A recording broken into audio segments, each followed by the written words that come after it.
Hello guys, this is Payel and welcome back to my YouTube channel Payel's makeover. তো তোমাদের অনেক রিকোয়েস্টে আমি আলটিমেটলি নিয়ে চলে এসেছি এই Bengali festival guest makeup look নিয়ে। আজকে এই মেকআপ লুকটি সম্পূর্ণ বিগিনার্স ফ্রেন্ডলি।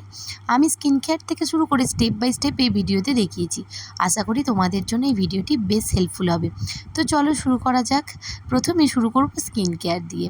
তো মেকআপ শুরু করার আগে ফেসটাকে ভালো করে ফেস ওয়াশ দিয়ে ক্লিন করে নিতে হবে।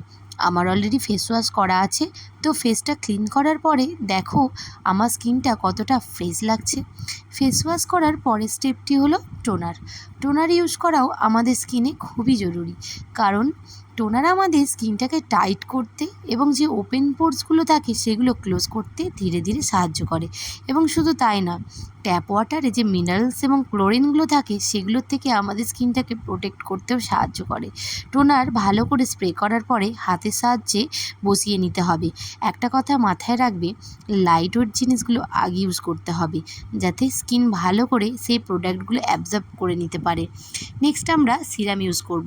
সিরামও আমাদের স্কিনটিকে হাইড্রেট করতে এবং ইনস্ট্যান্ট একটা গ্লো প্রোভাইড করতে সাহায্য করে, যেটা আমাদের উইন্টারে ইউজ করা খুবই জরুরি। এরপরে আমি আমার ফেসটাকে ময়শ্চারাইজ করব, যেটা আমাদের গ্রীষ্ম বর্ষা সবসময় খুবই জরুরি।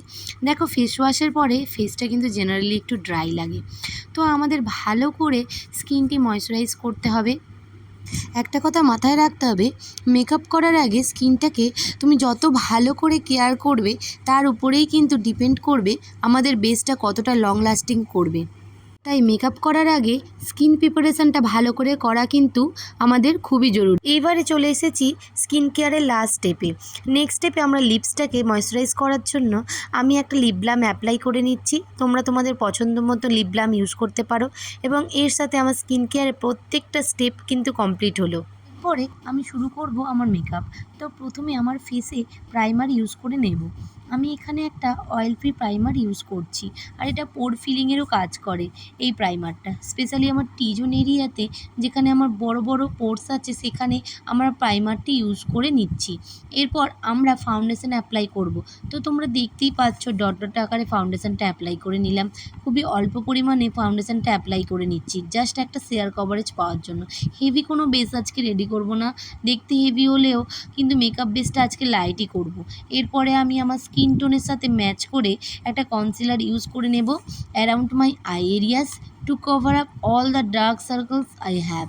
রিসেন্টলি আমার কাজের প্রেশারের জন্য একটু ডার্ক সার্কেল পড়ে গেছে চোখের চারিদিকে, তো সেটা কভার আপ করার জন্য আমি কনসিলার ইউজ করে নিলাম। এর পরের স্টেপে স্কিন টোনের থেকে 2-3 সেট লাইটার একটা কনসিলার ইউজ করছি, এবং যেখানে যেখানে আমার হাইলাইট করার মনে হচ্ছে সেই জায়গাগুলো আমি হাইলাইট করে নিচ্ছি। এর পরের স্টেপে আমি আমার কনসিলারটাকে সেট করার জন্য একটা ট্রান্সলুসেন্ট পাউডার ইউজ করছি। যেহেতু এটা একটা ফেস্টিভ্যাল গেস্ট মেকআপ লুক, তো অনেক সময়ের জন্য যাতে মেকআপটা লং লাস্টিং হয় তার জন্য আমি ট্রান্সলুসেন্ট পাউডারটা ইউজ করছি কম্প্যাক্টের পরিবর্তে। এইবারে ফেসটিকে দেখতে যেহেতু থালার মতো লাগছে, সেই জন্য আমি শ্যাডো ক্রিয়েট করব কন্ট্যুর পাউডারের সাহায্যে।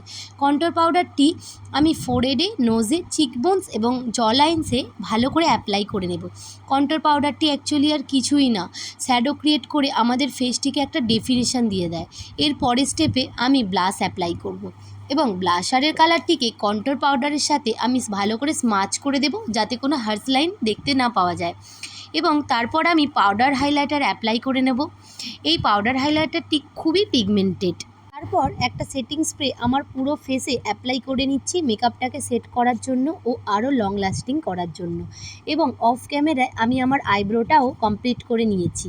এবার আমরা চলে আসব আমাদের আই মেকআপ। আমি আজকে বিগিনার্স ফ্রেন্ডলি একটা স্মোকি আই ক্রিয়েট করব।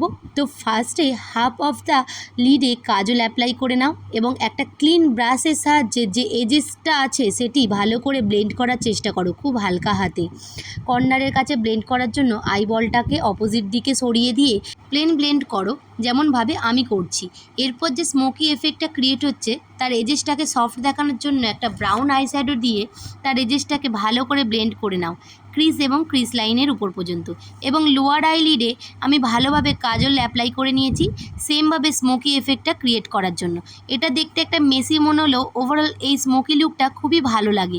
এরপর আমি আমার আপার এবং লোয়ার আইল্যাশে মাস্কারা অ্যাপ্লাই করে নেব। ট্রাস্ট মি, এই স্মোকি আই লুকটা ক্রিয়েট করার জন্য 5 মিনিটস লাগে, কোনো পারফেকশানের দরকার হয় না।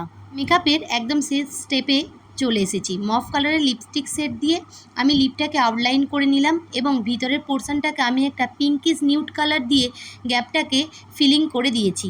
তো এই মেকআপ লুকটি কেমন লাগলো আমাকে কিন্তু কমেন্ট সেকশানে জানাতে ভুলো না, আর লাইক শেয়ার করতেও ভুলো না।